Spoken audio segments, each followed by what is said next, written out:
الفيديو ده للبنات بس، وبتمنى ان رسالتي توصل بالشكل الصحيح او ما تفهمش غلط. بص يا ست البنات، انا جاي اقولك ان دينك ما منعكيش انك تحطي مكياج او احمر شفايف او حتى ريحة او برفان او عطر، ايا كان اللغة كنت بتقولها بايه، ما علينا، مش موضوعنا.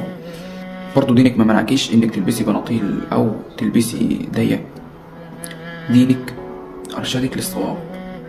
دينك فرقلك انك تكوني غزالة في وسط غابة سهلة لأي حد، وانك تكوني ملكة عزيزة في قصرك حتى لو قد كده بيتك، سواء بيت جوزك او بيت والدك، مش فارقة. فانت لو متجوزة اتزيني لجوزك، ولو عازبة يعني كل اللي اقدر اقولك انك تكبيرك تتزيني في البيت، انما متطلعيش تتزيني برا في الشارع. بصوا بقى، المرأة اذا حست بجمالها تزينت، ولو فقدت الامل فيه هتتبرد.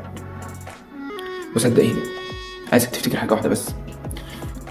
السيدة مريم العذراء لما قالت يا ليتني مت قبل هذا وكنت نسيا منسيا، هي كانت عايزة تقول لنساء الأرض إن الشرف أغلى من الحياة. يا رب تكون وصلت.